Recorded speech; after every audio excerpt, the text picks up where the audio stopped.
Hello, welcome to another show of Through a Therapist's Eyes. We are pushing up to 200 soon. I believe this is 193. Yes, 193. Lucky 193. We've got our lady back, Miss Casey Morgan, for 1 week only. Thank you for filling in. I appreciate this week. Yeah, no problem. I'm glad to be here. Stopping in. I am Chris Gazdick, a mental health and substance abuse therapist since 1995. Book out, Rediscovering Emotions and Becoming Your Best Self. Another one that I'm making slow progress on with marriage. That's going to be fun. So we welcome you to Through a Therapist's Eyes, the podcast. I like to say you get personal insights directly from a therapist in your own home or personal time in your car, but this is not the delivery of therapy services in any way. I learned something that is very specific about the audience helping us out. So on Spotify, when you're listening to a show, you need to go to the little ... What's that called? A leader? No. A drop down? No. It's an ellipse. Yeah, ellipse. Yeah, Neil it's an ellipse. Anyway, yeah, the ... You know, you see that all over the place on computers or whatever. You click on the ellipse, the ... and that's where you get the 5-star review. So pause the show, or you don't even have to pause the show. Just hit the little down arrow button, find the ... on Spotify. It is really important. We thank you for listening, and really these things help us out a lot. Apple iTunes lets you do a review. That really helps out a lot. Like, guys, help us make this grow. You have thoughts or just sarcasm statements. Yeah, I love feedback. I just love feedback in general, so please get on there. Let me know how we did. Contact at throughatherapist's.com. Forgot to say for the Facebook Live people, if you're catching this for the first time, leave comments at the end of the show. We reply to that. We interact with that. Even if it's the day or two or whatever after you leave shows, questions, comments, and I'm able to respond to those. So that's been kind of fun. Super cool. That's been fun to do. So catch the YouTube Live to see what color dress Casey is wearing now. Yes, I'm the lady in red. That's not red. This is red. That is so not red. Oh my gosh. This is That's another orange. dress situation. This is like a burnt reddish orange. It is Go ahead. I'm so confused. Find out. So you're moving us on. Yeah, because this is absolutely ridiculous that we're talking about the color of my dress. But well, it's very nice. Thank you so much. I really appreciate it. It's nice to be here, and thank you so much for letting me create some content for today's show. Yeah, let me set it up because please do. This is a topic that really I love talking about, and I love talking about it with young clinicians, especially because. Wow. Younger than you who are new. Let me qualify. Yes. No age jokes today. It's getting real for me in like 4 or 5 months. Anyway, it's a question I think, Casey, a lot of people have in their mind and don't bring up. I think they wonder about and don't talk about.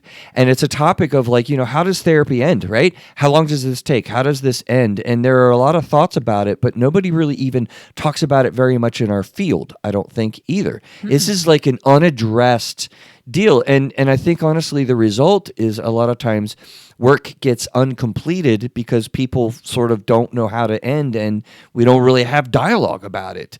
And I know we do a lot of assessment through the whole, basically every time, like where's the goals and how are you doing? But I find, so this topic came to me from a real therapy session about 4 days ago. Yeah. Couple comes in, they say, hey, you know, we've talked about this.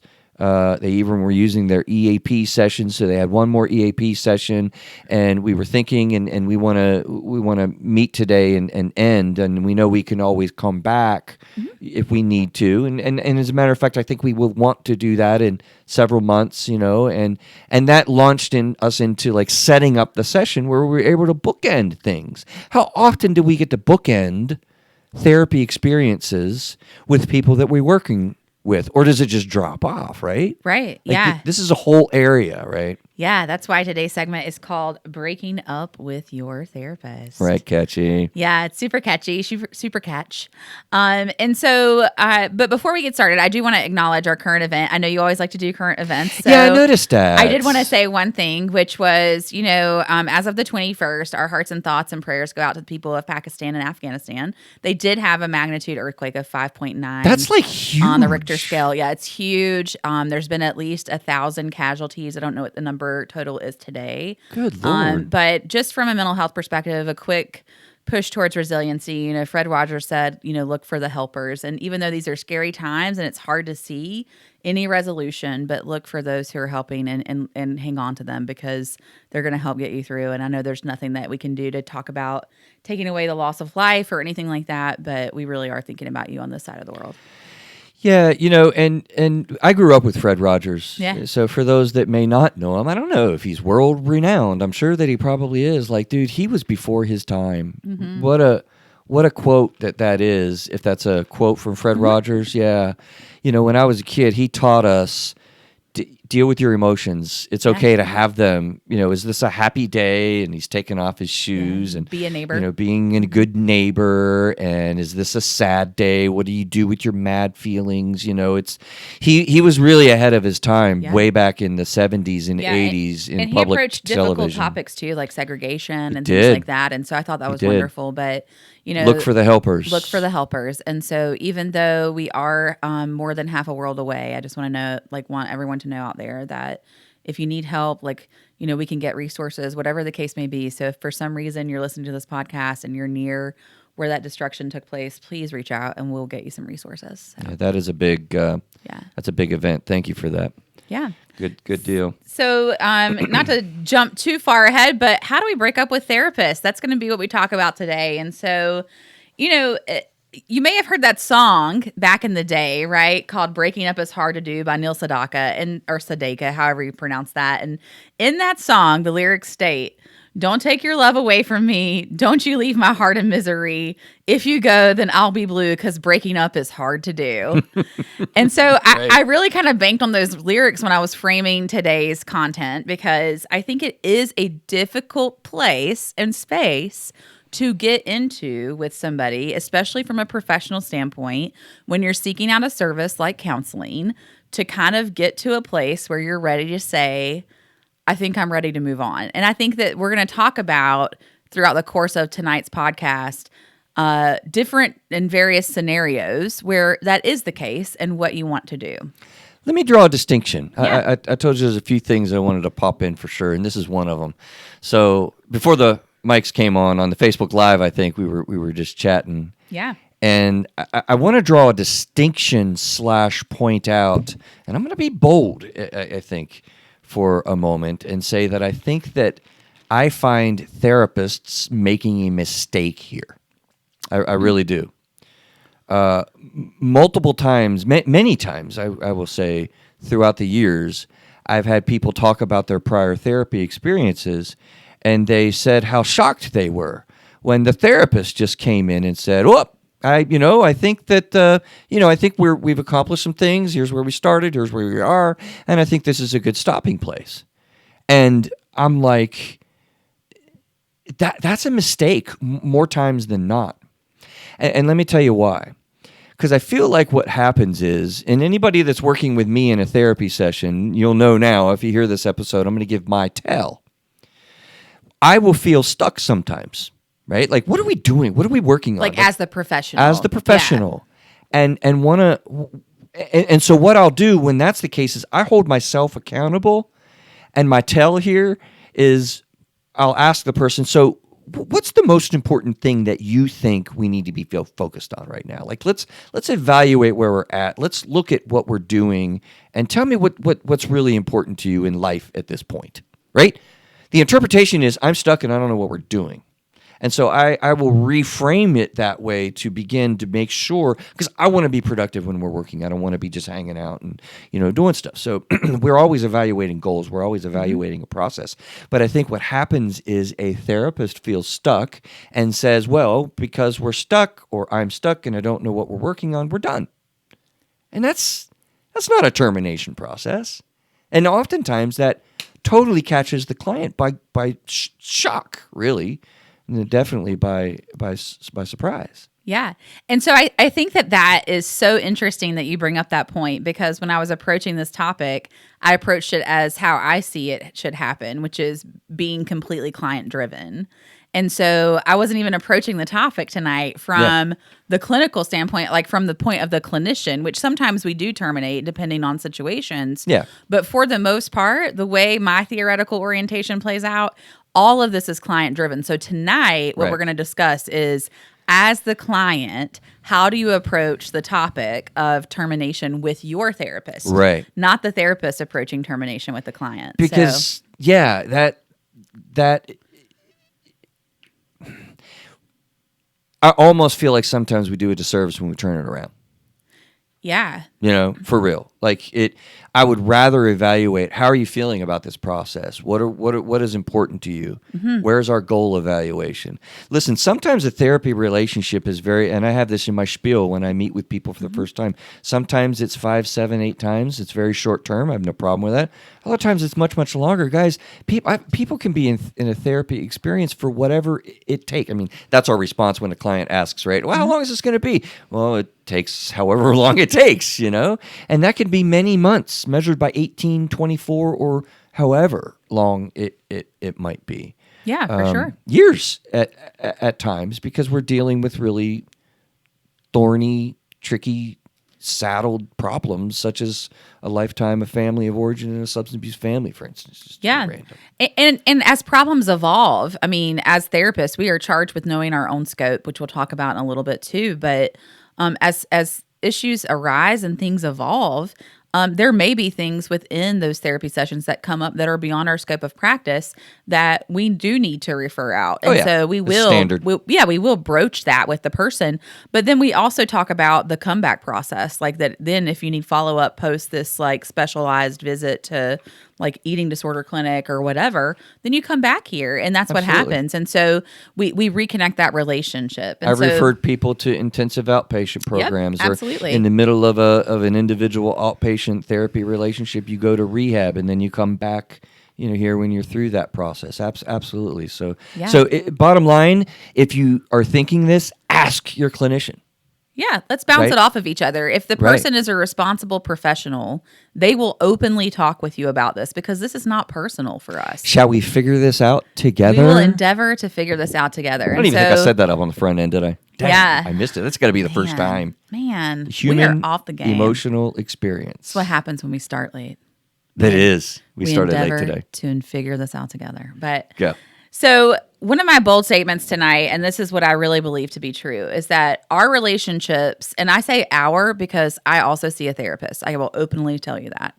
Our relationships with our therapists begin typically with a life change and will also end with our lives changed. That's a cool statement. Say that again. Yeah. Our relationships with our therapists typically begin with a life change and will also end with our lives changed. Yeah, that's amazing.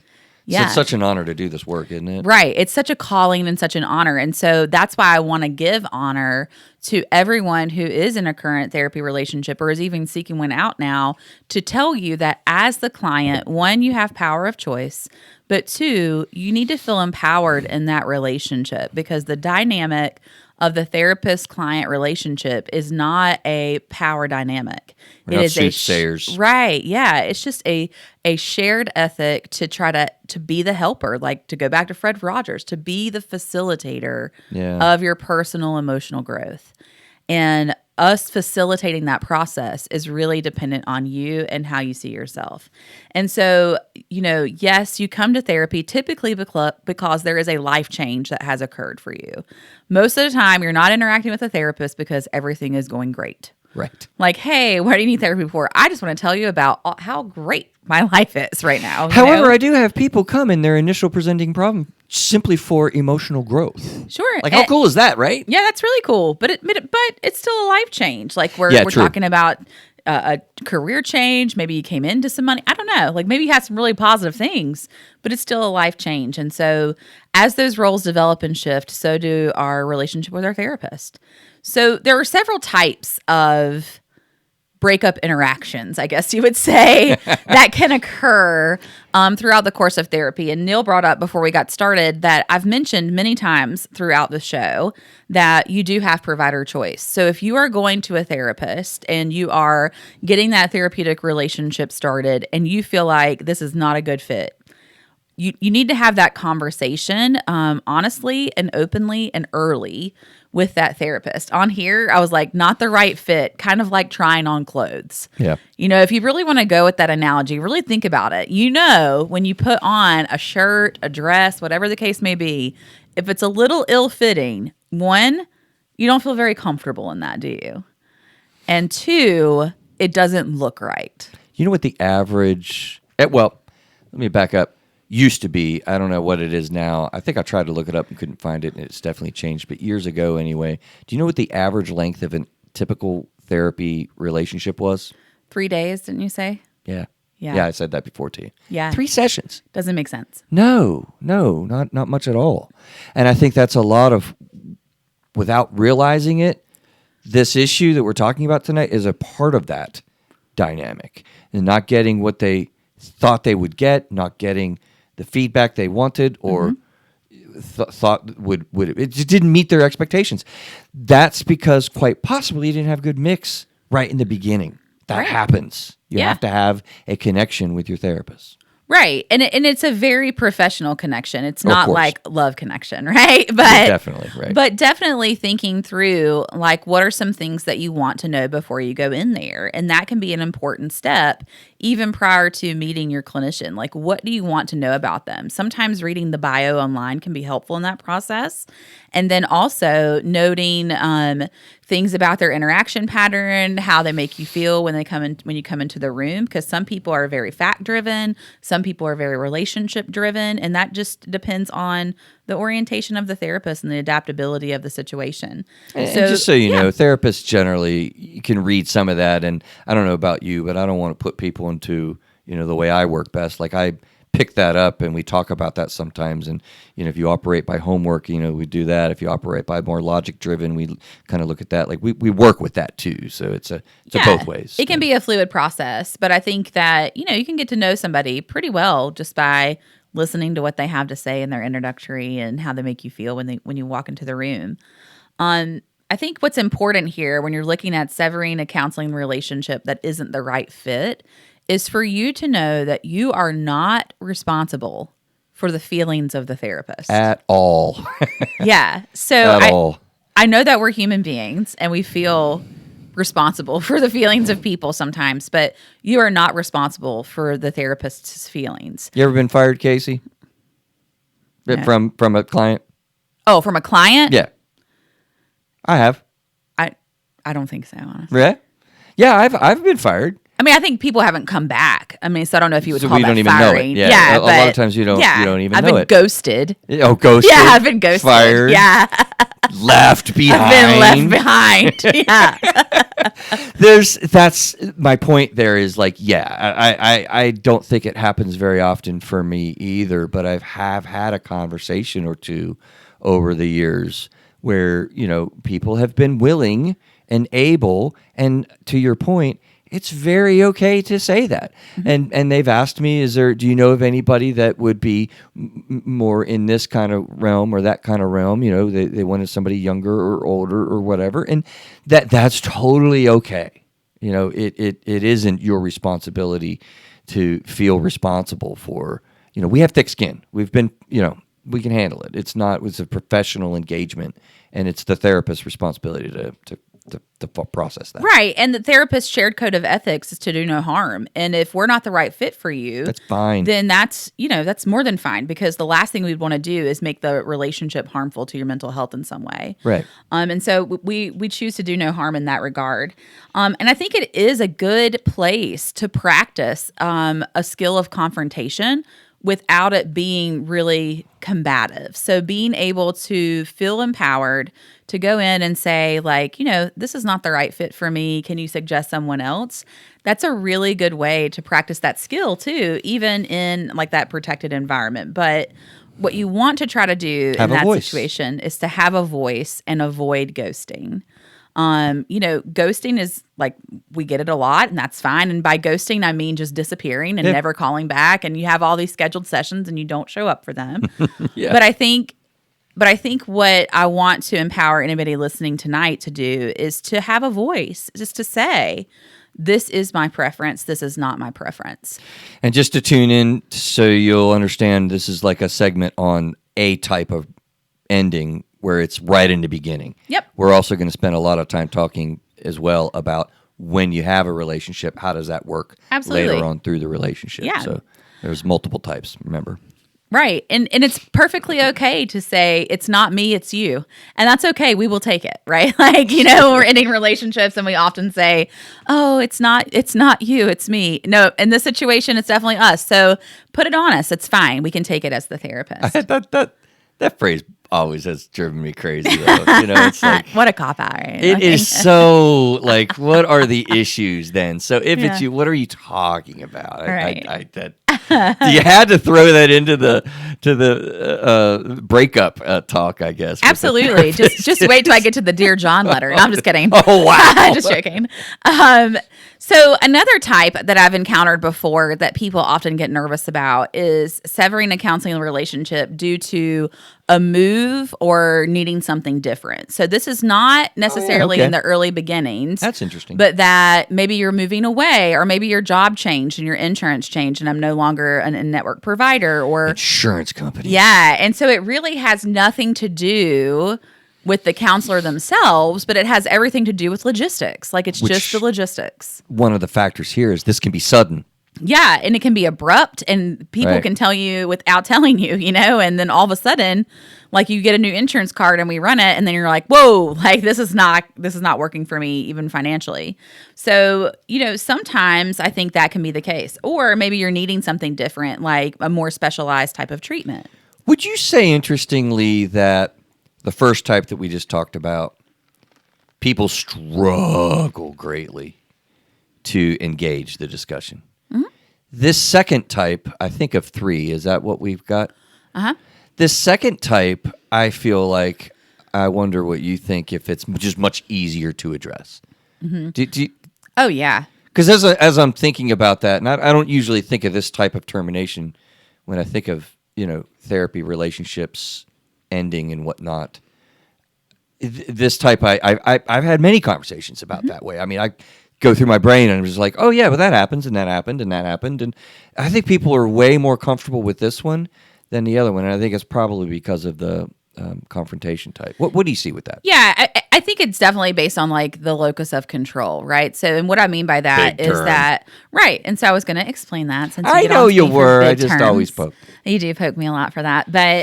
But what I mean by that is these are happenstances that are well beyond your control, like change of job, change of insurance, loss of job, pandemic, like whatever the case may be. Those are things that are well beyond your control. And so it's a lot easier to kind of shift responsibility on that problem to say, oh, because of this, I can't do this anymore. Yeah. And then we can move it forward. And then it's like everybody's easy peasy lemon squeezy, right? I'm coming up with a lot of phrases tonight. It's catchy. Yeah, easy peasy lemon squeezy. It's a lot harder to look at someone, I think, when everything about the relationship ending is within your control and you're telling them, I don't want to do this anymore, or I can't do this anymore, or this is not the right fit for me. Right. Because it is confronting someone on a one-on-one basis about you versus the process, or you versus them, or whatever. If I lost my job, I'm not going to hurt your feelings. Right. Yeah. Jeez. Yeah. It's profoundly different. It is profoundly different. And so I think that's when we do find people that kind of make up excuses sometimes too. And that's your process. No judgment here.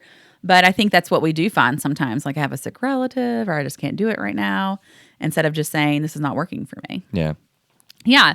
But I do think the second type is far easier. And I do have a lot more of those types of conversations versus the first type, which is, this is not the right fit for me. Yeah. But both are equally as important and equally as okay and well within your right as the client to do. And I really feel like it is a charge in your healthcare to be able to have that power to say, you're not the provider for me.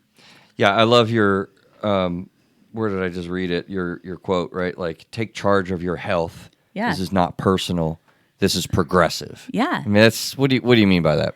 Right. So first and foremost, and I think I've said it many times on here, the way I see mental health is a combination or a culmination or an integrative process of health. So to me, in my mind, this is just as important to take charge of as you would your diabetes, your high blood pressure, any of that stuff. You know, when we go into a primary care physician's office and they're not giving us the answers that we're looking for, we get a second opinion. We seek outside resources. We speak up to them. No, this is not correct. This is what I'm feeling. Here's my symptoms. Please treat what's going on. But when it comes to mental health, it's already so stigmatized in the field of healthcare, Right. that I think it puts an extra layer of pressure on people to kind of shy away or back down from speaking up to what they need or where they're going to go or how they're going to get there. So this is taking charge of your overall health to say like, hey, I need specialized treatment for this problem. Do you think you can handle that? And if not, can you please just refer me to somebody that can? You know, and I've had that happen or discussions like that. But what's interesting is I'm thinking about this sort of, bigger picture. You know, having done this since 95, the first many years, 10, 15, like that's a different. I think that's a new thought for me. Like comparing it to somebody coming in saying, I want to do this with this issue in my life. Like, are we, I wonder out loud, becoming more culturally aware of the psychology and the mental health realities that we're purposeful about? Like I talk about a lot, be purposeful about making friendships, be purposeful about checking in on your trauma, be purposeful about fill in the blank mental health, feeling and emotion psychology realm, right? Yeah. And I don't think that people, I mean, the conversations that I've had in that vein, dude, like that's only in the last 10 years or so. I never had those conversations prior to. Does that make sense? I think it makes a lot of sense. That's a new developing cultural shift. It really is, because I think we've shifted away from an understanding of what's wrong with you, because that used to be kind of the perception of people when we talked about mental health. Oh, there's something wrong with you. And then we all became trauma informed, right? And so it was about, oh, this is about what happened to you. But now I think the cultural shift that we see is resiliency focused. And I think that it's looking more at what's right about you and expanding that into like building community and getting back out there and getting yourself back into the game. And I think for so long we sidelined people and said, let's explore your trauma, let's do this. And we unpacked all these boxes because we recognized there were boxes to unpack, but we never closed them back up and we just kind of left them open. Right. And so now it's like, what do you do with that information? And that's exactly what you're talking about, is being purposeful in connecting those dots. And the same thing is true when you're interfacing with anybody on your healthcare team.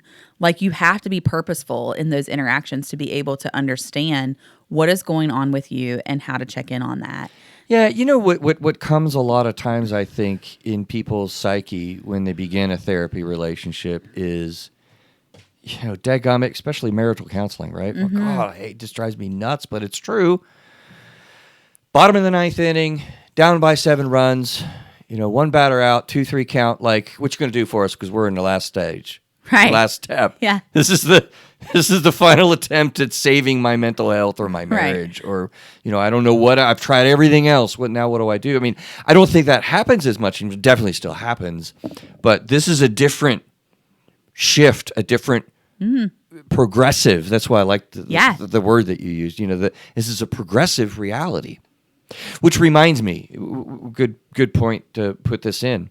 Another factor that I think about with terminating services, years and years ago in a training, it was a Gestalt therapy training seminar, really, not even a course, and it was several. Anyway, it doesn't matter. One of the things that really stuck to me that this guy said or explained, Gestalt therapy is a here and now format, theory model. You're very much mindful. You're in the present. And you work with that, right? And so from that model, his thinking developed that people do therapy work in stages throughout the life cycle, right? So, as a teenager, you might engage a therapy experience for 4 months or whatever, and then you stop and you rest, and then you are looking at getting married, and you do another therapy experience on those same issues, and then you for whatever weeks or months, and you stop and you rest, and you go through cycles of this over your life cycle, because let's face it, this stuff that you learned or created cognitive biases over, to use crazy terms, right? Scientifically, your family of origin created trauma bias and all this, whatever. You're going to have to touch on that a period of time or two, and you take a break, and you come back, and you take a break, and you come back. It's a cool way of thinking about resiliency development. Yeah, absolutely. And the progression of therapy in general. And I Right. think that you bring up a good point. You can always come back. Right. Like, let's say, like, you break up with your therapist. And I have that and happen you're like, all the time. Man, I got it wrong. Time to go back, I have that- listen, I have that all the time. That is a very, very regular experience. Yeah, and that's why I never really call it breaking up. I call it going on maintenance. That's why I said, we want this title? Yeah, but I mean, it's true. Like, I just put people on maintenance, right? Like, that's what I tell them. You're on maintenance now. We're on maintenance phase. Yeah, but you created the title. How do you break up? Well, that's because this is client driven, not therapist driven. Ah, And so that's bringing us back a little bit, right? Gotcha. So the other part of this is sometimes, and probably the majority of the time, things go well in your therapeutic relationship with your therapist and your counselor, and you start to understand the processes of things about your family of origin, whatever the case may be. Your cognitions improve, and it is time to move forward. And so it's kind of recognizing, when are you approaching the time where maybe you do need to take a rest, or you do need to, kind of move forward in the trajectory of your own life and do it on your own for a while. And so I came up with 5 questions to kind of ask caution. yourself. Yeah. Here's a word of caution first, before we go into the questions. Kind of goes opposite to the mistake that I feel like therapists do make. Which is why you're going to bring this up with your therapist, and you might be going through these questions and thinking about it. Open it up as a discussion rather than a declaration a lot of the times, because we go through an emotional process, myself as well, right? Like, I'm working on something and I feel like, you know what, I got this and I'm done. And, the alcoholic's only been sober for 10 days. That's...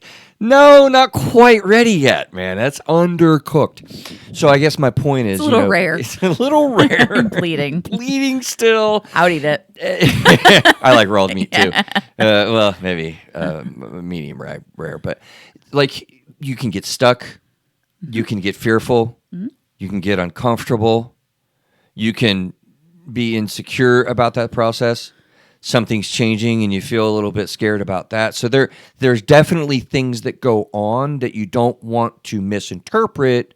Hey, let's just prematurely end this thing because it's getting real.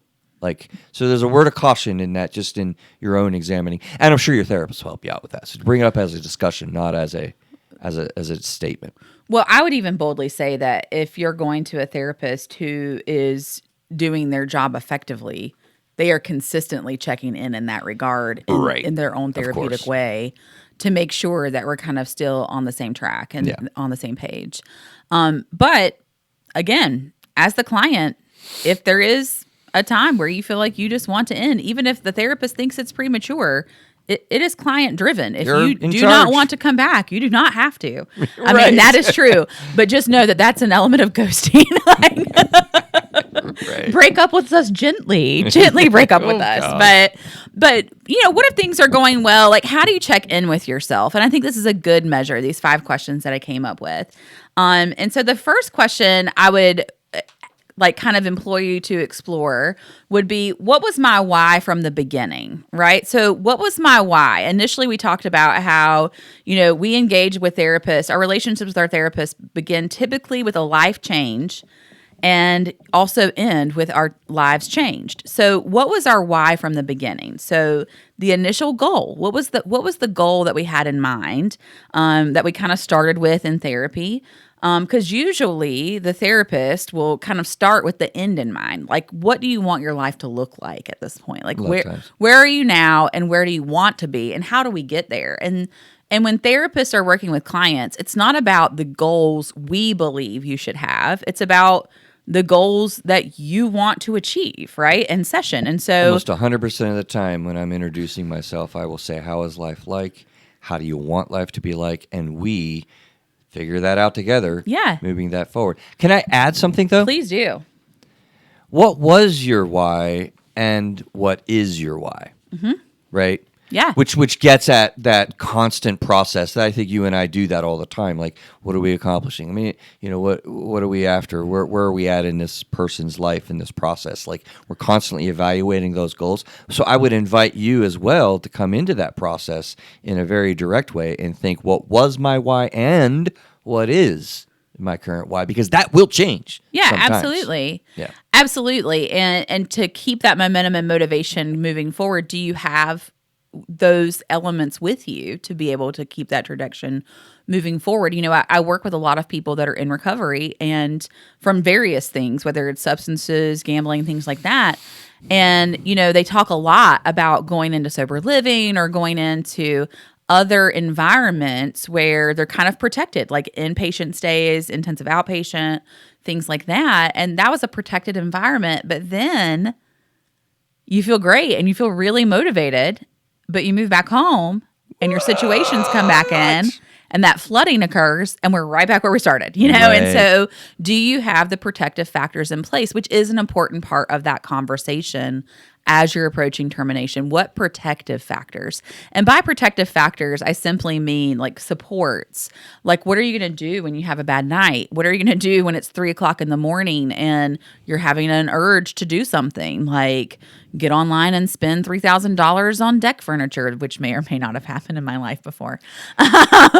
Confessions of a Therapist. Yeah, wow. That could be my own show. There you go. Hello, audience. Yeah.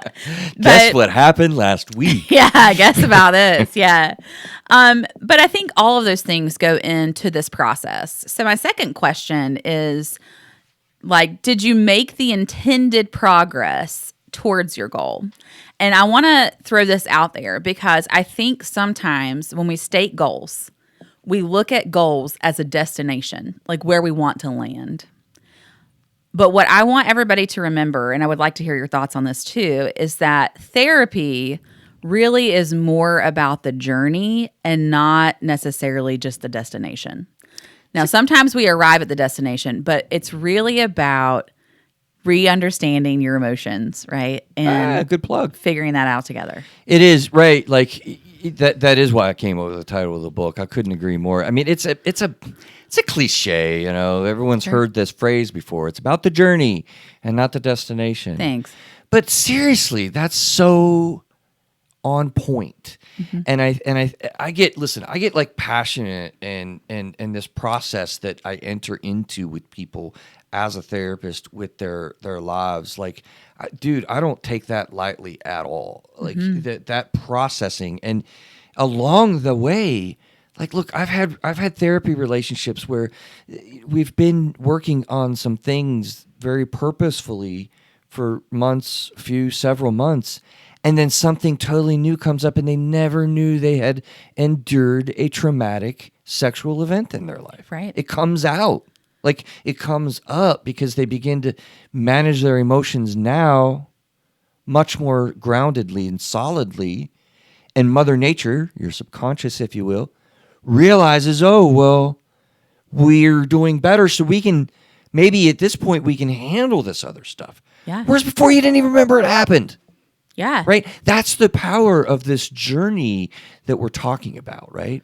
Right. That is the power of the journey. And I think the skills that you ascertain through therapy are so applicable to so many different situations in your life that's really what this process is, right? Like that journey to understand, your thoughts and the connection to your feelings and what those behaviors look like, that when those thoughts and feelings get ramped up, what is it about yourself that you need to work on? As a therapist myself, I even know that I have all the tools, right? And I know all the names for all the tools, but I still yell at my kids sometimes. Oh, heck right? yeah. I still yell. And I don't want to yell. I don't want to be that person. I want to be a nurturer. I want to be able to get in there and build them up. But Emotions are situations real. in life and emotions and thoughts in life and dogs and whatever, like it's a real situation. Did you have a dog issue? So, oh God, don't even get me started. He threw up like 4 times, like because he ate Brutal. a fruit snack wrapper. You told me. Anyway, when he was throwing up, I could hear the plastic. It was awful. Oh, It was so bad. So bad. That's too much. Sorry, that was way too much information, friends. Oh, But yeah, so I think it's vitally important, the work that you put in with your therapist, because you are doing the work as the client. you brought it back for me. Yeah. I wanted to take the fear out of this too. Yeah. So there's also a natural fear which might trigger a premature termination, if you will. Mm-hmm. Boy, what you just said is you're going to be in my head, and that's scary. Like, Sure. I don't much like that. Well, listen, you started off, Casey, talking about this is a client-driven thing. Absolutely. We talked about this being a purposeful process. Guess who's in charge? We're saying be empowered for yourself. You're doing this, guys, is the point here, right? Like, you're developing the skills. You're developing the ability. You're at your own pace, in your own way. Like, in some ways... Don't you feel, Casey? I wonder, do you feel like you're just along the ride, along the journey that somebody's invited you in on? Yeah, let me tell you. So, I was going to say I'm not an overtly emotional person, but I mean, I'm pretty emotional most of the time, but it's usually not crying. Here's okay? the Facebook Live. Look But at I my think, face. yeah. But I think, like, for me, the pinnacle of my career is when I sit in my therapy chair and I hear someone, like being a little further along in their journey, start to talk to me about all the realizations that they have, about connecting the dots, about how they went back, about a skill that they implemented, about how they've progressed, about how not only are they doing the skills, but they're now teaching other people in their family, like, hey guys, like let's get connected to this, because this family of origin stuff is a real thing, and we need to be talking about this, and there needs to be some boundaries here that were never set by mom and dad, or whatever the case may be. They go talk to their sibling. And to me, that is the pinnacle of my career, because when you see someone have those growth steps and have those progress steps, there's nothing better than to know that what started off as a simple interaction and goal has led to self-discovery and self-actualization. You know, I think it's one of the reasons why I even started this whole platform of Through a Therapist's Eyes, right? Yeah. Like, for real.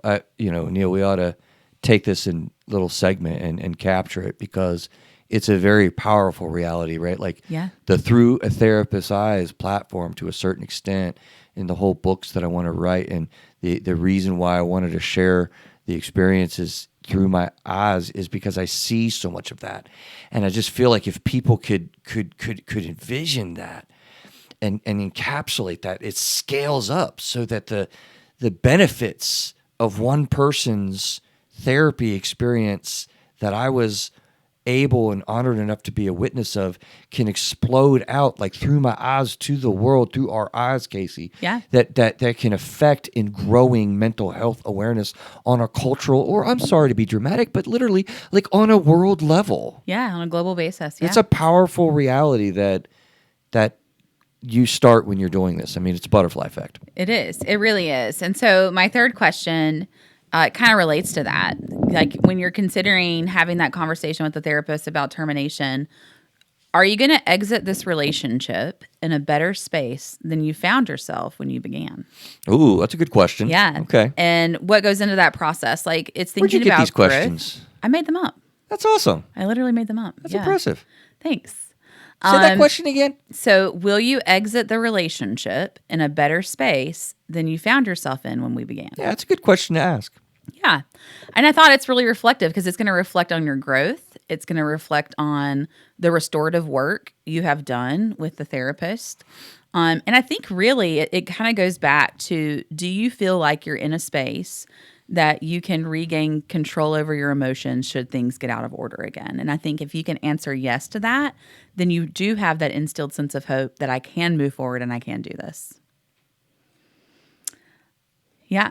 So So I was just sorry. I was looking at the computer screen. okay, I thought you were looking at the camera. I thought you were getting ready to talk. I was like, No, you're no, getting no. ready to go on like a whole, like Chris is getting ready to go on a whole soliloquy. I was like, oh, here goes his Hamilton moment. Go ahead, coming Lin-Manuel out. Miranda. Like, go for it, boy. Okay, so anything to add there before we go into our fourth question? No, we're good. Yeah. Okay. So the fourth question I said is what is your plan now for incidents that might arise in the future? We kind of talked on that earlier. Like, will you reconnect, or do you have another plan? Endings do not have to be permanent when it comes to a therapeutic relationship, unless it is a prescriptive course of treatment. So there are some therapy treatments that are very prescriptive in nature. Like, this is like you're going to work a 12-step program, or you're going to work intensive outpatient. So it's this many sessions over this many months, or so on and so forth. And then it ends. So those type of therapeutic relationships do have termination dates on them. Those are called closed programs or closed programs, ended. yeah. You Yeah. have an 8-week session course, right? In that. Yeah. And so, but each person in the relationship, the client and the therapist, has to build boundaries around the extent necessary that when you end a therapeutic relationship, that, there is a space for you to come back. Like, you're always welcome to reconnect if necessary. I feel like as thinking about these questions that you have, it seems like you rallied your thought process around goal-oriented process. Which does that make sense? I'm very solution focused. Right. Yeah. Right. Yeah. Interesting. Yeah, I have roots in solution-focused therapy and acceptance and commitment therapy. So, that's probably all over this. You're probably right about that. Yeah. Okay. Cool. It was kind of my own implicit bias. I didn't really realize that until you started talking about it. But yeah. Yeah. Okay. Which is cool because, like I say, you want to be purposeful and goal oriented. The purest form of solution focused, I got a lot of critical in my brain early on in my career because it was like, we're going to be solution focused. You're going to tell me what the problem is. I'm going to create a solution for you. We'll practice implementing it, and we're done in about 13 sessions. Ooh. Like, whoa, right? Like, that's the way that started out. But that's not the flavor of what you're talking about at all. No, right? And I don't perceive that as being solution focused at all. I think that it's really about the person coming up with like where we're starting and where we want to be. And then what are the barriers to that? And then how do we address those barriers based on the individual and what is present in their life? Yeah, that's curious. We'll do it off the mics, but let's try to remember. I'm curious to have a conversation with you off the mic about solution-focused therapy and what it theoretically was, and I'm wondering if that's morphed because that's cool. Yeah. It's very different. It has, and I've also done a lot with acceptance and commitment therapy, which we can talk about off the mics. But the fifth and final question that I have for the self in terms of, is this the right time for me to start having that conversation about termination or breaking up with my counselor? Is now that you are more than ready to take on life without consistent therapy at the helm, how do you start betting on yourself? Okay. And I think that this is a really important question to ask yourself, because I think when you have engaged in a therapy experience and you've been coming consistently to counseling, you always kind of have that session to fall back on, to kind of check yourself, right? Like, okay, I'm going to go through this next 2 weeks, but, I'm going to see Chris on, the following Wednesday. So on my following Wednesday session, like everything's been going well. This is what I've been doing. And so the therapist kind of becomes, for lack of a better term, that accountability for you implementing your skills in your life and you doing life in a way that's been productive, that you're showing growth and you're continuing. And we almost become that cheerleader in a way, right? Mm-hmm. Like, hey, like that sounds like you're doing a really good job. Have you thought about this? And sort of the coaching component. Yeah, it's kind of the coaching component of therapy, because at that point in the therapeutic relationship, it is at a coaching element. We've gone through some like pre-teaching, some teaching. We've gone through some commitment with the new changes, and exploration, things like that. Exploration, identification of diagnosis. Yeah, we've gone through all of those phases, and so now we're kind of coaching, and things are going well, and so we're at a place where you're ready to fly the nest and try it on your own for a while. And I think this is a good period to put in another one of the things I've always thought about in the termination process, because it is a process, and oftentimes I'll have clients that we talk through these things, and maybe some of these questions come up, Yeah. and we develop a little bit of a plan. There isn't any hard and fast rule here, but young therapists listening out there, like, you can continue a therapy relationship in what I like to think about and call a wind down process. Mm-hmm. Right? So if you're meeting weekly, maybe, and clients will ask me this, I think happens more often too, rather than the termination discussion like we were talking about before. I would think I want to step it back a little bit, and I'll say, okay, well, what are you thinking? What do we want to do with that? And we'll do that. And I've even done, for extended periods of time, monthly sessions, right? So we just touch base, once a month.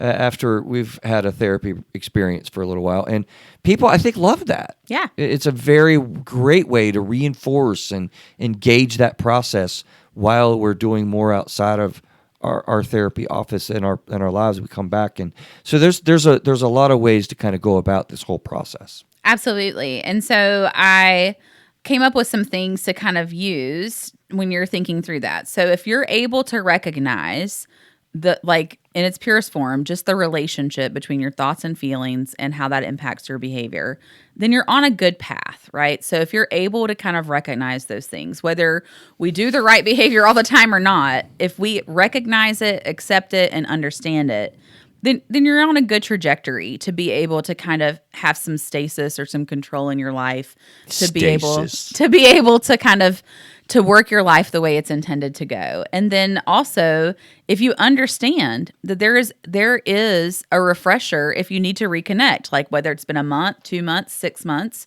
if you need to reconnect and get a refresher on some of the things and kind of open some of that stuff up, you can. And it can be a one-time refresher. It can be a couple of month refreshers, like once a month for 3 months or whatever. You can decide that with your therapist on how that looks and goes. And if you understand that this is a space that you can come back to, then that's also showing that you have that potential of growth as well, to know that this can be part of your plan. Once again, you're being purposeful about what your intent and process is, and checking it out with working it out together, the therapist. Yeah, good stuff. Yeah. And so I think my last point on, kind of exploring this throughout the fifth question is to also recount and remember who you are. We call this in the biz an appreciative inquiry, right? Which is, if you think back to where you were prior to being at this place. Aren't those sometimes the coolest conversations? It really is. Like when you think back to where you were and being at this place, it tells you a lot. And the first thing that it tells you is that you're capable of doing a lot of things that you thought you weren't capable of, maybe when we first started meeting together. You're very capable. You have the ability. You also now have the willingness, because you've put forth the effort to come through therapy, to do the work, to work on yourself, to challenge yourself, to listen to our challenges in session.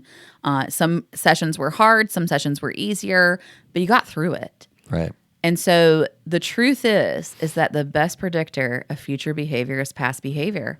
And if you have been able to endure what you have endured up until the point you interfaced with me as the therapist, went through a whole process, was able to develop skills, abilities, aptitudes, whatever have you, to be able to combat the negative core beliefs and thoughts that you once had about yourself, to come out on the other side, you sure as hell better believe you can bet on yourself in most situations in life.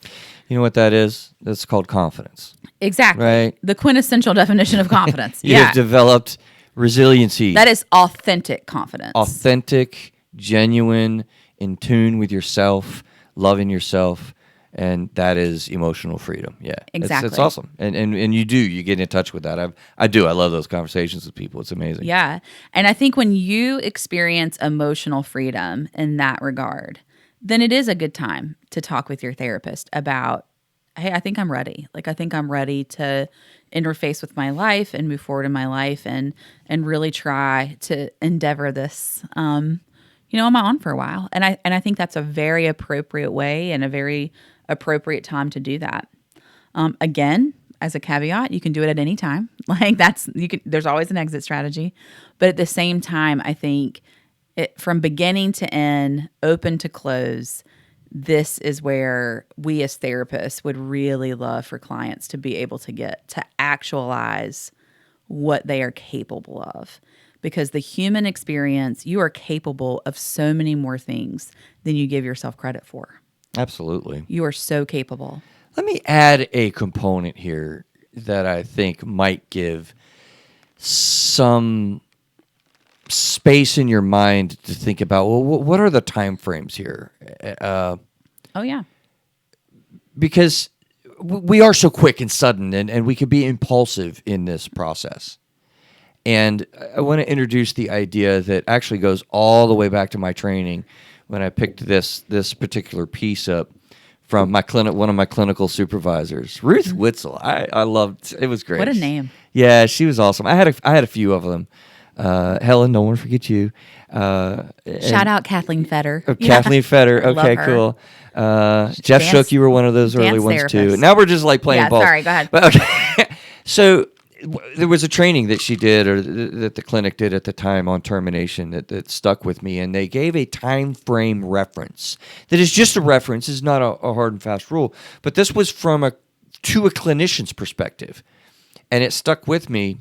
And then gets lost because we don't deal with termination. But the idea is they looked at having some sense of an idea to clinically guide this process.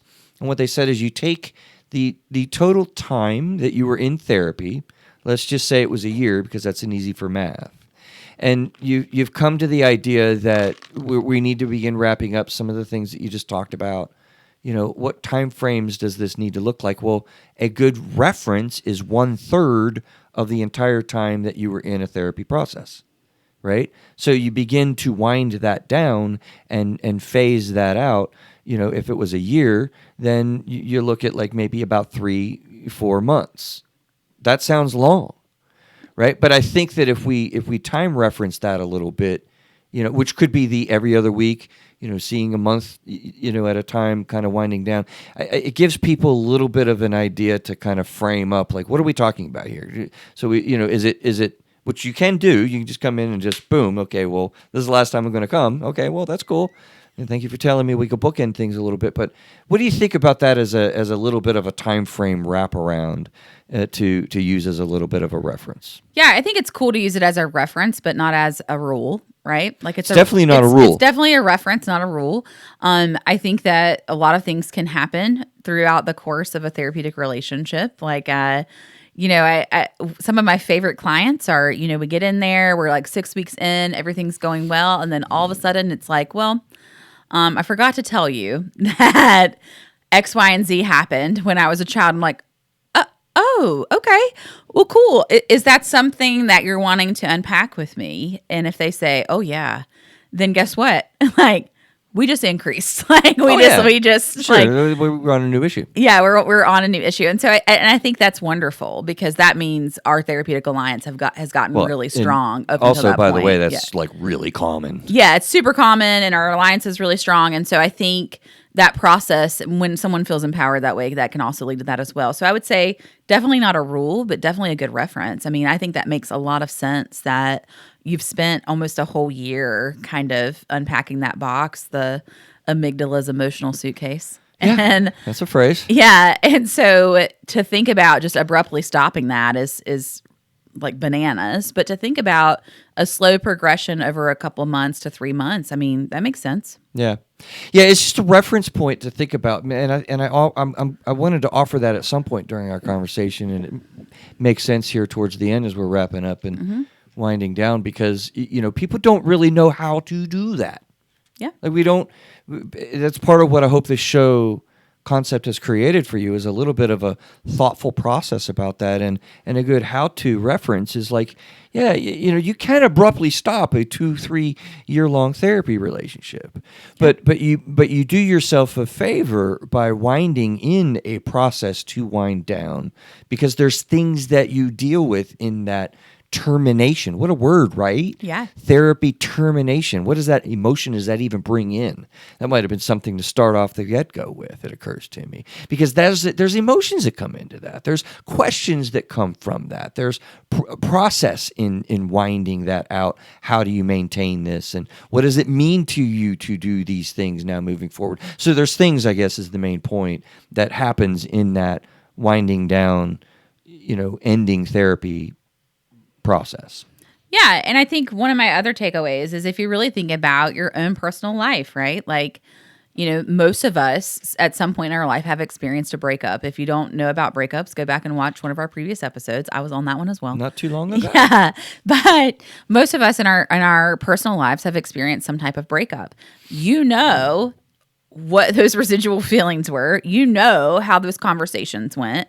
What you wish you would have said, what you wish the other person would have said. Because guess what? Those emotions come back up. Yeah. And they do. And so I think anytime we want to approach a conversation about, I don't really want to see you anymore, or I feel like I can do this better by myself, and things like that, it does elicit some type of emotion. So when you think back to that and you think about like how that went and be the person you needed during that time when you're going to end a therapeutic or professional relationship. Now, let me throw out some cautionary tales here. Please do not sit in my couch and say, Casey, I love you. However, this is a time where we break up. That's not the situation at all. But when you think about how those emotions are big and what that looks like, it can be really, really difficult to do. So think through that. Who's the person that you needed when someone was breaking up with you? What would you have liked for them to have said? And how would you have liked that have gone? And, don't do it through text message, things like that.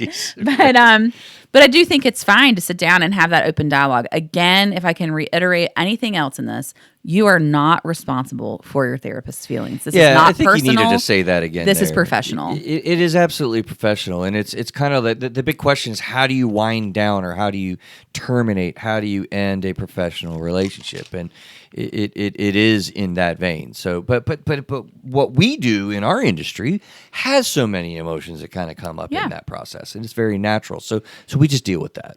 Yeah. It's not about our feelings, our emotions, our judgments, our opinions, our processes. Yeah, because a therapist, at the end of the day, this is your life, but this is our job. And so we have endeavored with you to figure out your emotional understanding together, but this is about your life as the client. I don't live your life. I can help facilitate growth in your life. I can help facilitate your ability to navigate your life. Can even interpret experiences. Can help interpret experiences. Lots of things. But I don't live your life. Right. So you have the power. You have to decide for you what is the best course of action in this relationship moving forward. Yeah. No, I think that's honestly a good bookend. Yeah. That's well said and well emphasized. Closing thoughts, comments, anything that you're thinking about otherwise? It was well done. I feel like this show was really fun for me. I really enjoyed it. And I think because I got all the warm and fuzzies when I was talking about the pinnacle of the client experience. It is. In my career. It is. And these are the times when, you really do share, the relationship, which is a professional relationship. There's thank yous, there's appreciations, there's, we don't have enough time to talk about gift giving, which is, we have ethics that go into this process, but there's, look, you've done such a good job. It's been amazing to watch you do this work. And they may say, well, thank you so much for the guidance that you've done. There's a process in doing that. And I think we did a good job of taking some of the mystery out of that. Yeah. And so really, we're all about blowing up stereotypes, myths, and stigmas about mental health and treatment and therapy. So it's a pretty fun thing to be able to discuss and bring to light, I think, a great mystery about part of what we do. Yeah. So hopefully this will help you break up with your therapist. Yeah, right. What a phrase. Have a wonderful evening. Absolutely. Take care, and we will see you guys next week. Bye.